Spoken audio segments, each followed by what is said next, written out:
Hi, I'm Josh Dawes from Playford Games, and today I'm going to show you how to play Cartography.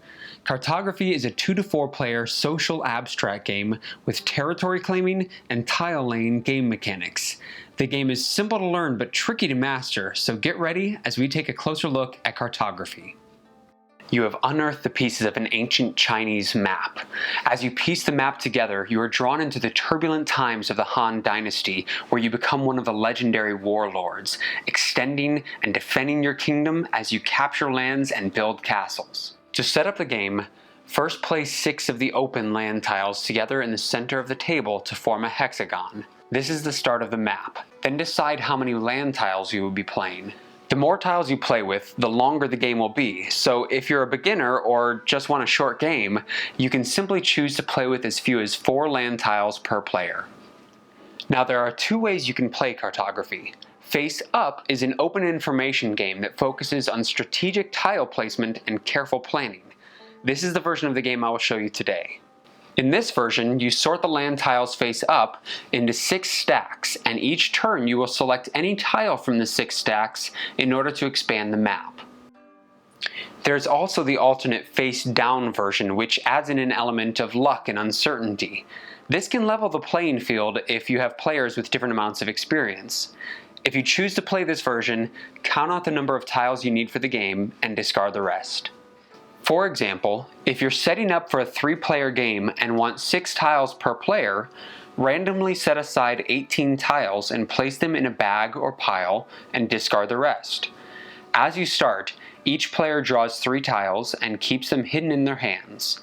After placing a tile on the map, replenish your hand by drawing a new tile from the pile or bag.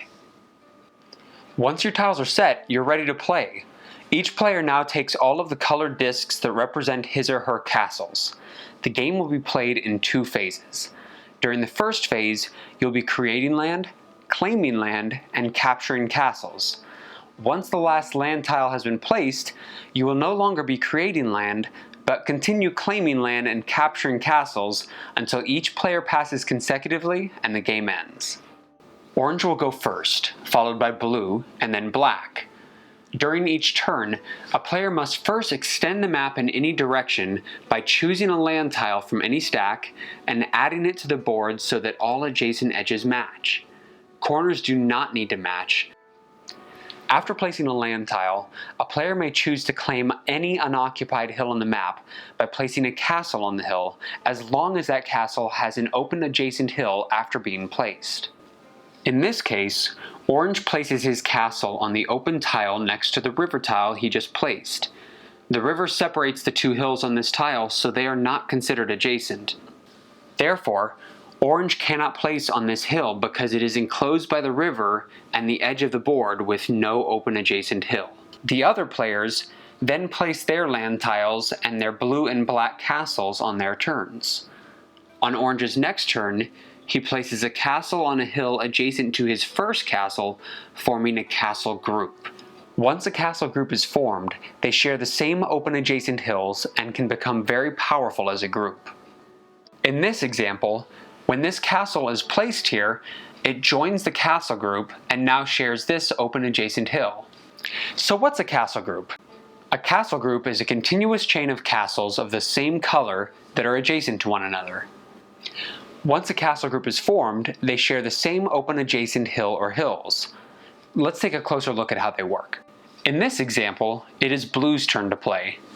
Blue chooses to play on the open hill between Blue and Orange. Even though this hill does not have any open adjacent hills, the Blue castle becomes part of the castle group, which has these 2 open adjacent hills, so it is still a legal move. If, at any point, a player manages to place a castle in the only open adjacent hill of an opponent, he surrounds the opponent and captures that castle or castle group. These castles are removed from the board and become points for the capturing player.